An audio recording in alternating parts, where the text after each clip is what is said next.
Hongkongers are once again reminded of a number 3 typhoon signal around tomorrow evening and a drop of mercury midweek. One man stays in critical condition while the Chinachem Tower in Central remains sealed off after being engulfed in flames on Saturday. And a 7-minute heist at the Louvre in Paris shuts down the world-renowned museum for the day, with priceless jewellery stolen.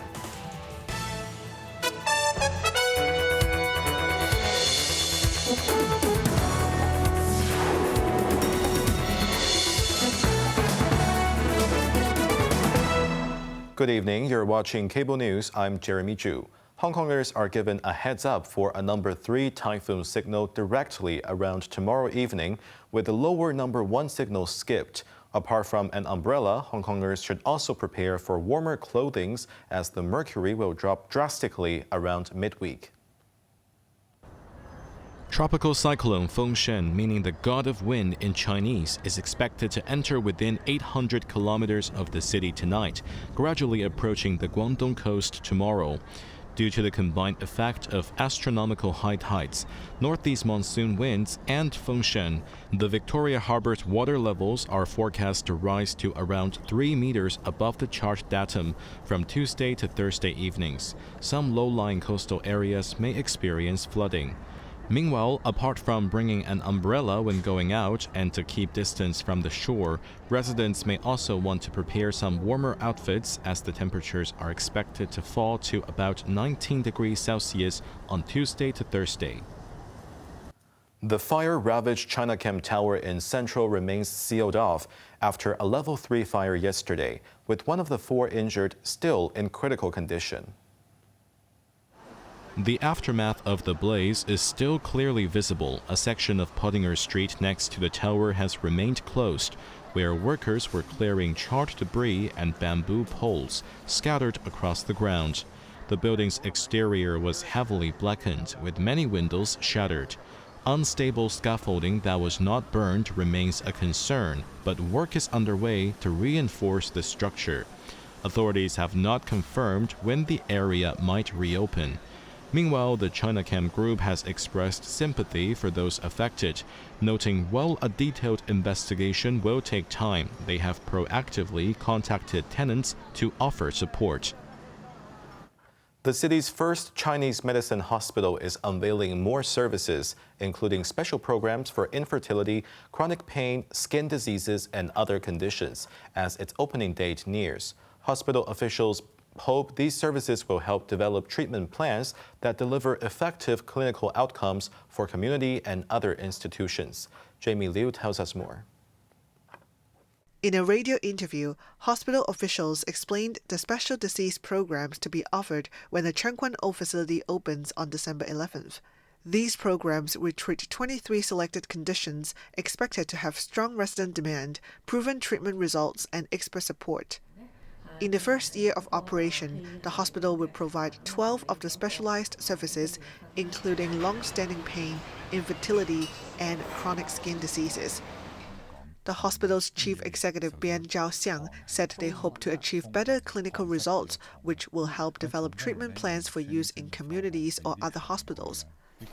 Regarding the unique feature of day patient service, Bian said it is split into morning and afternoon sessions, each lasting 4 hours. This will allow patients to stay for intensive treatments such as herbal soaking, steaming therapy, and acupuncture. Chang Wai-lun, project director of Health Bureau's Chinese Medicine Hospital Project Office, said even though there are areas that Chinese and Western medicine don't fully understand each other, they are not impossible to bridge.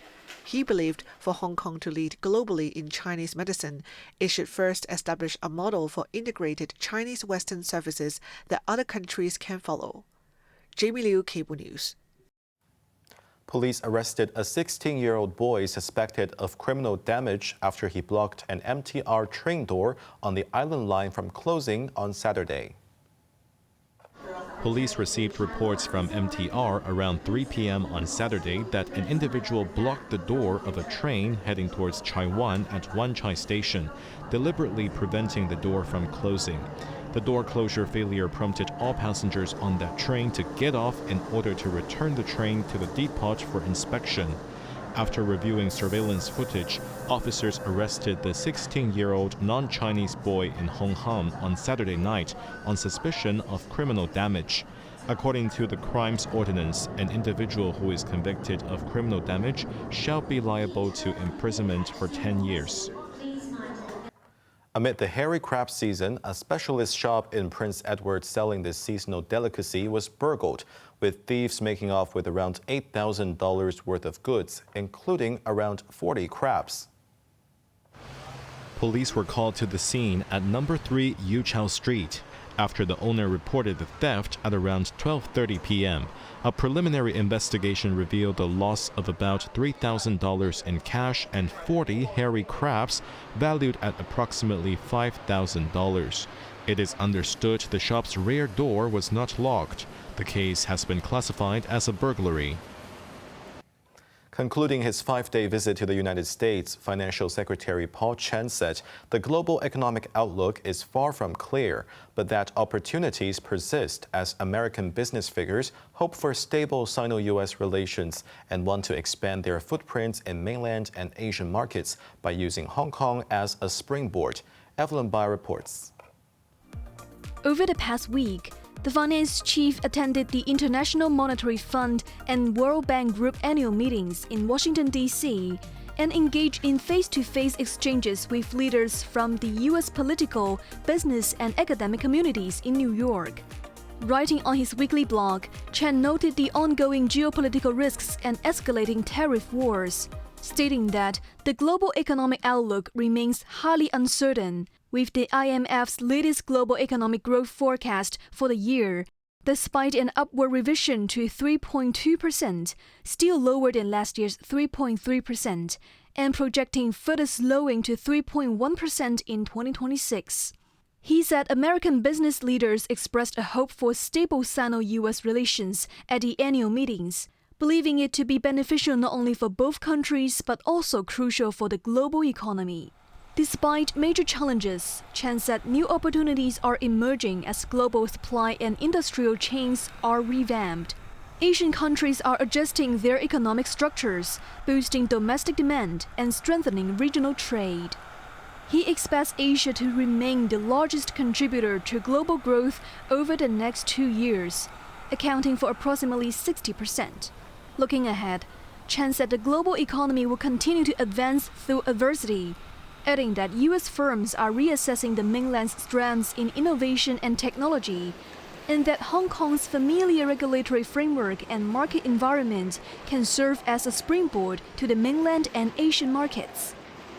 Evelyn Bai, Cable News. A man in his 40s to 50s plunged to his death near the summit of the Lion Rock yesterday, adding to the more than 800 calls for help received from hikers and over 50 rescue operations carried out by the Civil Aid Service so far this year. Both figures exceeded last year's totals. Undersecretary for Security Michael Chuk called on hikers to prioritize their safety, respect the rescuers, and avoid dangerous locations sought only for viral photos. Evelyn Bai shares more. At the Mountaineering Safety Promotion Day, the CAS showcased mountaineering equipment and demonstrated mountain rescue techniques. One help seeker recalled his experience of being trapped on a cliff on Lama Island, which was hopeless and exhausted due to the hot weather. Ultimately, he called for help, and the rescue team used a helicopter to bring him and his friend to safety at the foot of the mountain. Chief Staff Officer of the CAS, Leung Kun Hong, noted that the service has carried out more than 50 mountain rescue operations so far this year, surpassing last year's 43. He urged the public to pay attention to hiking safety and weather conditions, avoid hiking alone, and evaluate their own ability. Leung attributed the upward trend in rescue calls mainly to this year's extreme heat and an increased awareness among citizens regarding the need for assistance. Undersecretary for Security Michael Chuk said he noticed some hikers across barriers to reach dangerous spots or undeveloped areas just for snapping viral photos. He emphasized that all the rescuers are committed to saving lives despite the risks. However, people have to take responsibility for their own safety. He added that the CES is set to test drone patrols at Saikon's Titan and Tunwan's Yuntun camp to step up mountaineering safety. Evelyn Bai, Cable News. Priceless historical jewellery was stolen from the Louvre Museum in Paris during a bold robbery that forced an unexpected closure at the French cultural landmark. Authorities are assessing the loss and damage. No injuries were reported. Jamie Liu has more. Online videos showed visitors exiting the art museum. Gates were seen closed, with security presence standing ready. French Cultural Minister Rachida Dati confirmed a robbery took place when the Louvre opened its doors this morning. She said she is on site alongside the museum teams and the police as investigations are underway. The French Interior Ministry said at around 9:30 a.m. local time, a group of thieves broke into a polo gallery on the museum's sun-facing side, which houses French crown jewels. Once inside, they stole jewels that were in display cases and left on motorbikes, and the break-in took 7 minutes. The ministry said the items have an incalculable historical and cultural value beyond their commercial value. Jamie Liu, Cable News. Huge crowds marched in major cities while smaller gatherings were held across the United States for the No Kings protests against President Donald Trump's administration's authoritarian tendencies and anti-democratic behavior. Organizers said there were nearly 7 million people at more than 2,700 events in all 50 states. Demonstrators marched towards the Capitol Hill in Washington, D.C. They held up signs and chanted anti-Trump slogans, stating no kings and demanding the protection of freedom of speech. Independent Senator Bernie Sanders spoke at the rally, saying people were taken to the streets out of patriotism. Millions of Americans are coming out today not because they hate America. We're here because we love America. We will not move toward authoritarianism in America. We, the people, will rule.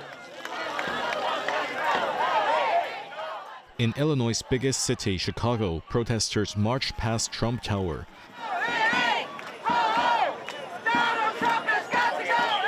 Governor J.B. Pritzker joined the crowds in chanting, demanding the federal government not deploy national troops. Meanwhile, in New York's Times Square, large crowds gathered. Police said over 100,000 people protested peacefully. The demonstrators voiced outrage at a range of Trump's policies, but some key themes took center stage. These included perceived threats to democracy, the administration's immigration and customs enforcement raids, and troop deployments in some cities, and cuts to health care. Numerous Democratic figures supported the protests, including Trump's two-time presidential election opponents, former Secretary of State Hillary Clinton, and former Vice President Kamala Harris. The world is watching! The world is watching! The wave of anti-Trump protests has spread to Europe.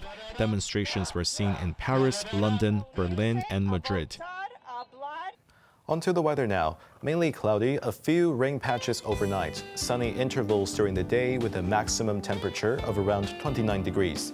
Temperatures will fall notably to a minimum of about 23 degrees tomorrow night. That's our news tonight. I'm Jeremy Zhu. Thanks for watching. Good night.